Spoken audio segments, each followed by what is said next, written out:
Pre. Ang buwan garon, pre. Square man, pre. Ingon na ni ko. Pupog na ginay ka. Naabay buwan niya square siya. Square, pre, ang buwan, pre. Ingon na sa kahubog. Lingin, oy! Square ang buwan, pre. Siyempre, dugay na magita na kumpare, murag lisod ni mag-away ta. Bebe, mangutanat tabi.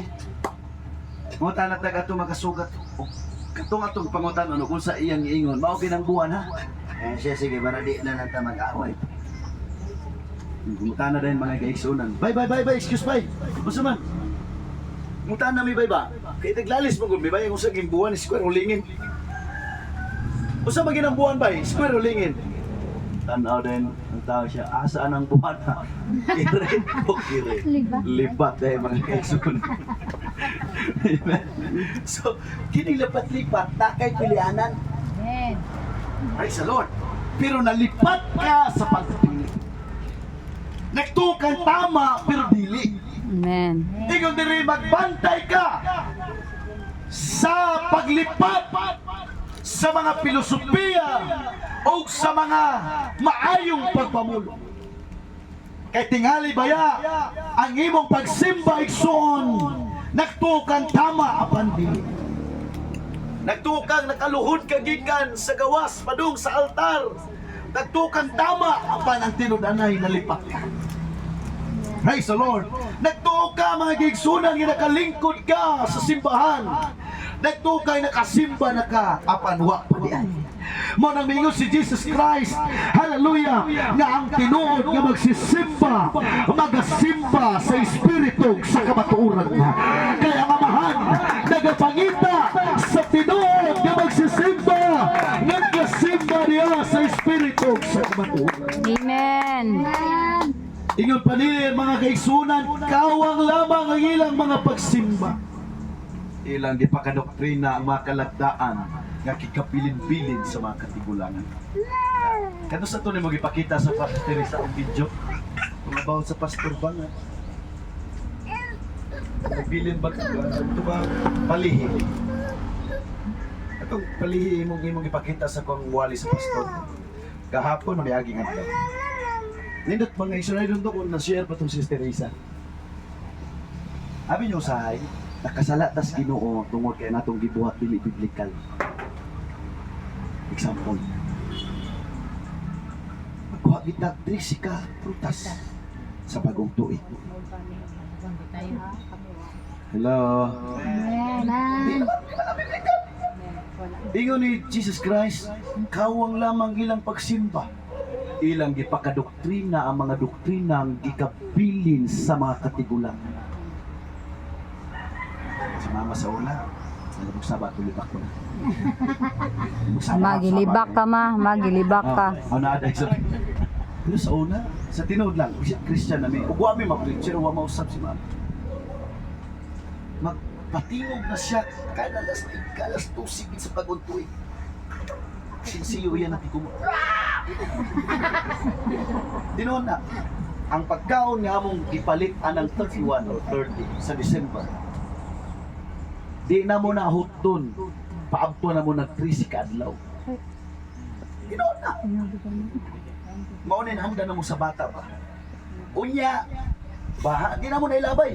Wa may pagkawason ng pagkaon. Hangto di maabot ang 3 ka adlaw. Kung pwede din makagasto kwarta. Sulod sa 3 ka adlaw, gikan sa January 1 to January 10. Pagka-picture na namo among ginamamama. Pangita, ibis, bidiya, o asa na dapit. Undangan na maidar. Mao gyapon. Di ba? Sunaay mga tradisyon, mga kaigsunan. No, napay example ingon sa katong nagwalik sa gitanaw gipatanaw ri sa Sister Risas ko. Magdam ko kag tae ba? Kwarta na. Ingon sa preacher, ugang tae kwarta na ipaglok na tae ka. Ngano maghuwat pa magdamgo. Huwag mo tagdamgo mga kaigsunan. Tuhan na lang. Hello! Kinala ng church may mata mga kaigsunan. May nang atong pagsimba dalaw dapat dili nato iba. Ako naman ang ibalik-balik. Wanto misa. what to be Brother Lloyd sa interview? Ingon dahil mama, ingon ninyo sa papa, ma, nanami. Ito sa interview, ma, nanami. Di na na.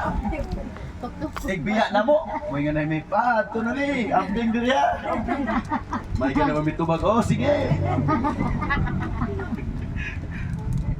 Pagkadako-dako, nabasahan ko sa Leviticus o Exodus. Bawal Mr. patay Bawal ganyan. kay Israel patay. Tinuod din. Gikaligutan kini sa Ginoo. Amen. Murag may mamatay, mga nagkaroon pa lang, uy, pag isutiin na ninyo. Oo, gani. Hindi kayo nanas luwag ko, mabutan kayo ka. I love you. Hallelujah! Huwag niyo na mo inuksulti sa inyong pamilya, mga kaigsunan.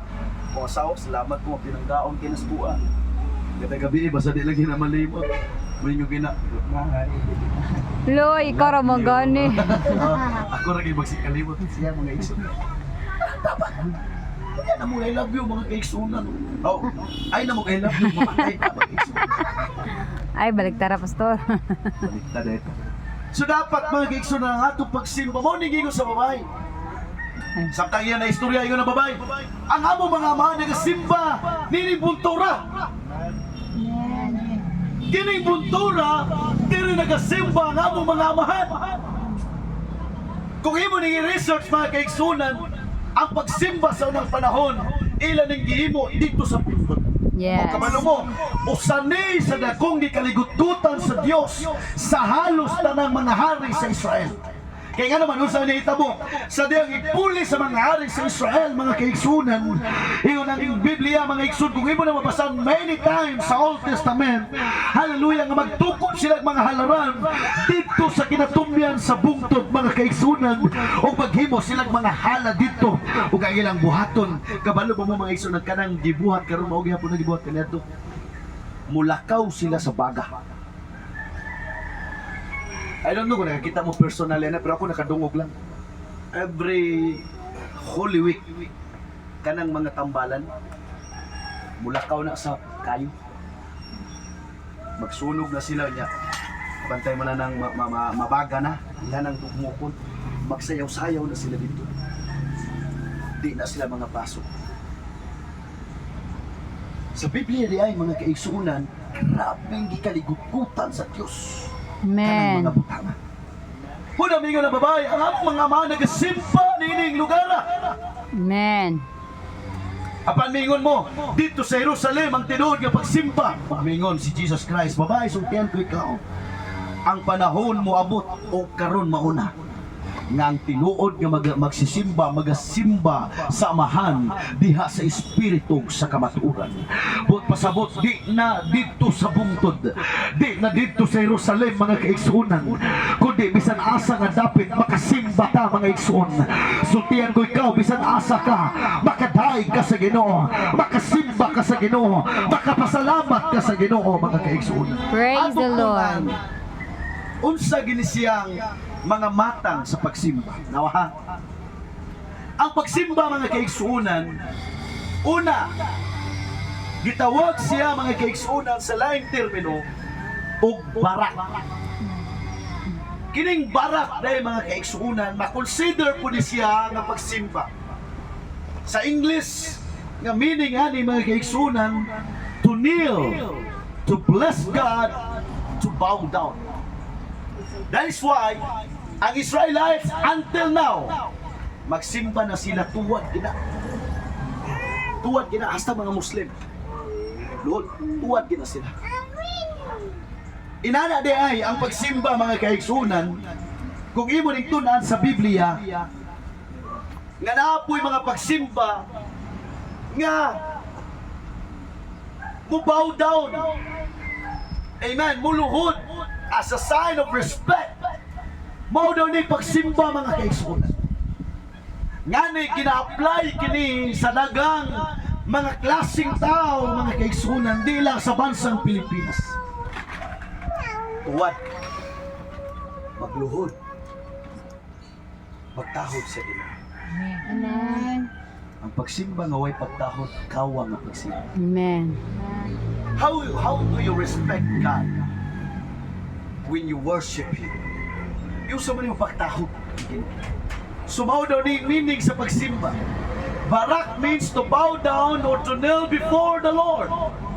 It communicates that the Lord holds a place of importance and helps us to remember just how great He is. Ang pagluhod daw mga kaigsunan, ang pagbow down, hallelujah, diha sa presensya sa Dios. Amen, hallelujah. Nagpasabot ni siya mga kaigsunan, kay mo gitagag luna ang Dios ug importansya sa imong kinabuhi. Di mo siyang gitahod isip Dios. Amen. May mga I don't know kung unsa na nga